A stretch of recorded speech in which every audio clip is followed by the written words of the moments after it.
And now let's move on to poetry in Harlem Renaissance. Intent is a primary characteristic of all Harlem Renaissance literature, including poetry. The intent of this poetry was to improve and uplift African Americans through historical awareness and a popular culture that reflected self-awareness and self-worth in Black Americans. All of this intent was expressed by the phrase "the new Negro," introduced by sociologist Allen Leroy Locke in 1925. The term describes a new wave of African American intellectuals who use poetry and other forms of artistic and cultural expression to subvert racial stereotypes and address the racial, economic, cultural, and social impediments facing Black Americans at a turn of the country. Harlem Renaissance poetry is characterized by a focus on the Black American experience and relevant themes. Much of the poetry of the Harlem Renaissance is characterized as an examination of the historical place of the contemporary African American with regards to history and the future. This poetry asks the question, where has the Black American been and where is she going? Themes of migration from Africa to the United States, from slavery in the South to industrial jobs in the urban North were common. Poetry of the Renaissance also addressed themes of American identity and the American dream. In two famous poems, Langston Hughes wrote, "I Too Am America" and "What Happens to a Dream Deferred."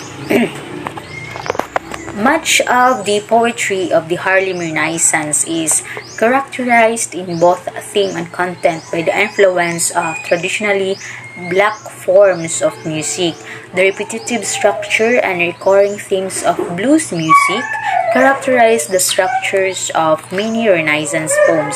When we say blues is a music genre and musical form which was originated in the deep south of the United States around the 1860s by African Americans from roots in African American work songs and spirituals. Blues incorporated spirituals, work songs, field hollers, shouts, chants, and rhymes, simple narrative balance. The interplay between jazz musicians and the call and response structure of slave songs also impacted the structure of Renaissance poetry in its reference to the Black American past and experience of slavery. Poetry of the era often alluded to African American spirituals. With regards to themes, much literature of the Harlem Renaissance included reference the national popularity of the blues and jazz. Harlem Renaissance poetry took poetic influence from disparate forms of cultural expressions. On page 287 of the book, The Harlem Renaissance, authored by Michael Fay, asserts that poetry of the period was characterized by the influence of African American folk poetry and oral traditions and contemporary American experimentation in modernist free verse. Authors Carrie DeWentz and Paul Finkelman further declare on page 84 of their Encyclopedia of the Harlem Renaissance, Volume 1, the Harlem Renaissance poetry from Chicago was characterized by the influence of the avant-garde style that arose in the city during the First World War. This style saw the ironic interpolation of elements of Negro spirituals into contemporary poetry. And now let's proceed to fiction of Harlem Renaissance. Fiction of the Harlem Renaissance is notable for its concentration on contemporary life and its cultural instability, in other words, for its modernity. Anticipated by early novelists such as James Weldon Johnson in the Autobiography of an Ex-Colored Man, published anonymously in 1912, republished under his name in 1927, and Du Bois in the Quest of the Silver Fleece on 1911. The novellas of the Renaissance explore the diversity of black experience across boundaries of class, color, and gender while implicitly or explicitly anti-black racism. In There Is Confusion in 1924, J.C. Redmond Fawcett considered the transformation of mainstream culture affected by the new black middle class and by the black creative arts. Using the conventions of the novel of manners, Fawcett advanced themes of racial uplift, patriotism, optimism for the future, and black solidarity. Walter White's The Fire in the Flint in 1924 focused on the career and then the lynching of a black physician and veteran of World War I, protesting racism and exposing its most barbaric expressions. White novels also brought attention to a distinguished black professional class whose progress was being blocked by prejudice. After the publication of Toomer's, Fawcett's, and White's books, which proved that black authors could place their work with prestigious publishing firms, black writers and critics debated the directions black fiction might take away from the propaganda of racial uplift and toward more nuanced and psychologically complex treatments of black experience. The question also arose as to whether new styles and literary forms might be needed to convey black experience and sensibilities in fiction. On the other hand, were there elements of black experiment that, considering the continuing power of damaging with stereotypes, will be better left untouched? Du Bois worried that white editors and readers will draw black authors into an empty aestheticism or salacious moods of primitivism. The immense sales of Van Vechter's Nigger Heaven seemed to confirm his fears, especially after some younger black authors came to the novel defense, and about the same time, Harlem became a popular nightlife destination for slumming whites. Interracial parties hosted by blacks as well as whites also developed supportive networks and patronage for the movement. The extent to which such patronage led the movement astray and ultimately destroyed it has been a point of contention and ever since. Now, let's move on to drama in Harlem Renaissance. Drama of the Harlem Renaissance sought to overcome the decades-long hold on the popular imagination exerted by blackface minstrelsy, which had created a powerful range of damaging stereotypes that constrained theoretical presentation of black life. A number of white-authored plays about black life gained great critical and box office success from the late 1910s through the mid-1930s, giving valuable experience to black performance and inspiring black dramatists. Most notable were Ridgely Torrance's plays for Negro Theater in 1917, Eugene Neal's The Emperor Jones in 1921, Green's in Abraham Bosom's in 1927, and Mark Connelly, The Great Pastures, 1929. These plays also moved some black playwrights to present more authentic examples of what were called Negro plays. New all-black theater groups arose in several cities. Alan Locke, partly influenced by the Abbey Theatre of Ireland, believed that black drama should develop from the folk play and reveal the soul of a people rather than focusing on protest, on promoting a political agenda. Du Bois, on the other hand, emphasized that all art is propaganda. The tension between these two positions defined much of black author drama between 1917 and 1937. A friend and mayor of Black Georgia, Douglas Johnson, also authored of a number of plays in 1920s and 30s. Her plays tended to focus on folk experience, often centering on women, but they also protested racial oppressions and especially lynching, a common theme in Harlem Renaissance drama by women. Hurston held a position similar to that of Locke about the importance of folk plays, but she went further, suggesting that such drama should grow from the styles and modes of performance found in rural southern juke joints or small-town nightclubs, and storefront porches and in urban or black cabarets.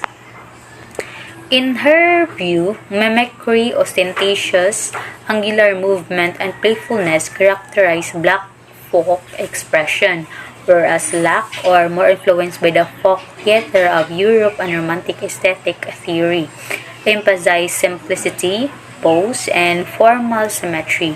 Hurston plays drew on her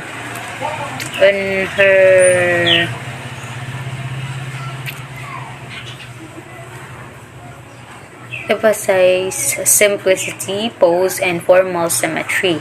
Hurston plays drew on her vast first-hand knowledge on rural southern folklore and freely used humor and exaggeration in depicting everyday black life, risking charges even today that they reinforces stereotypes.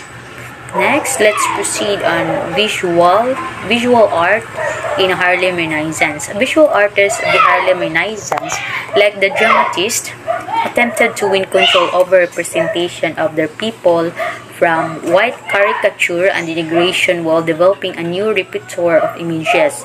Prior to World War I, black painters and sculptors had rarely concerned themselves with African American subject matter. By the end of 1920s, however, black artists began developing styles related to black aesthetic traditions of Africa or to folk art. Meta Warrick Fuller anticipated this development with her sculpture Ethiopia Awakening 1914, appearing from a distance like a piece of Egyptian funerary sculpture. It depicts a black woman wrapped like a mummy from the waist down, but her upper torso aspires upward, suggesting rebirth from a long sleep.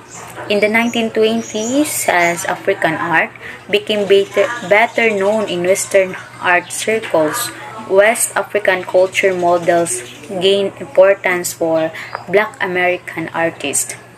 The signature artist of the Renaissance was Aaron Douglas, who turned away from traditional landscape painting after moving to New York City from Kansas and studying under the German immigrant Reynold race, influenced by Art Deco, the flat profile designs of Egyptian art, and what he called the abstract qualities of spirituals.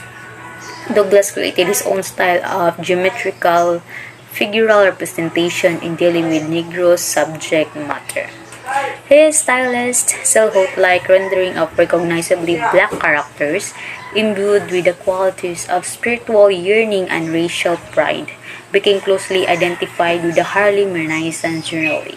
In his illustrations for James Weldon Johnson's book God's Trombones, Douglas transformed white Christian iconography by putting black subjects in central roles and evoking the identification of black Americans with the suffering of Jesus. In 1930s, he turned more specially into the collective historical experience of African Americans. His work subsequently inflected with a new Marxist orientation, as in his well-known moral series of Aspects of Negro Life in 1934. Now, let's proceed on the Harlem Renaissance timeline. In 1909, the